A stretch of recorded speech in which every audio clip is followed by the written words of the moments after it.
Did you know that Macomb, Illinois was named after General Alexander Macomb? I'm here in Chandler Park where there's a monument to him. He was born on April 3rd of 1782, and he was made famous because of his tactics in the War of 1812 at the Battle of Plattsburgh that was fought on September 11th of 1814. I thought we should learn a little bit more about him. But you know what it looks like? That people rub his nose for good luck. I think I'm going to get a little of that.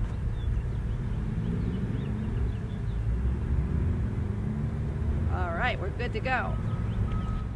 We were looking in the park at the monument that was dedicated to General Alexander Macomb, who our town is named after. He was born on April 3rd of 1782. Well, today's April 3rd, and I thought we should have a birthday party. We've got some cake, got a little hat. I can't think of a better way to learn about one of our historic heroes. Alexander Macomb was born in Detroit, Michigan.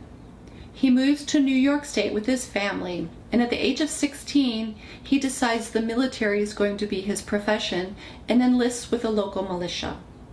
At the age of 20, he's commissioned as a first lieutenant in the Army Corps of Engineers at West Point Academy. 2 years into the war, Macomb finds himself in upstate New York in a town called Plattsburgh. He's there to defend the northern border as the British troops are pressing down from Canada, interested in taking control of the waterways. Word has it that the British have over 10,000 troops. Macomb has 1,500. They're stretched thin trying to secure the northern border of the United States.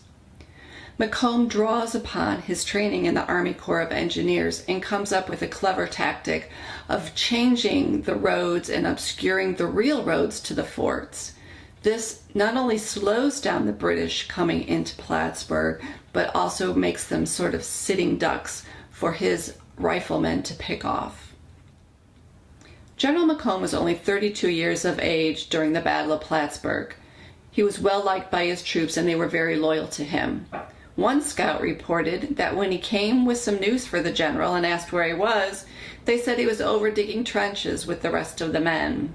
They were even willing to go on risky night raids in order to secure their town. As you can imagine, when people heard these stories, Macomb became a popular war hero. In 1814, he was awarded the Congressional Gold Medal.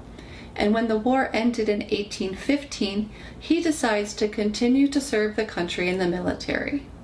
In 1828, he was appointed the commanding general of the U.S. Army, the highest position of the Army at the time, and a position that he held until his death on June 25th of 1841.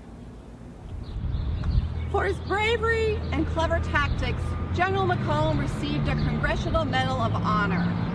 But I kind of wonder what he would think about being memorialized on our beautiful mural here in Macomb and having a town named after him. This mural, you can come by and see it. It's on the wall of the old dairy on the corner of Washington and Lafayette Streets. I think it's an honor that our town was named after General Macomb, such a clever and ingenious man. Someone who could see the possibilities in what appears to be insurmountable. I think it's worth putting on a funny hat and definitely worth having a piece of cake to celebrate his birthday. I hope you'll join me in that. And like any good birthday party, there needs to be some dancing. Until next time. It's your birthday. Happy birthday. It's your birthday.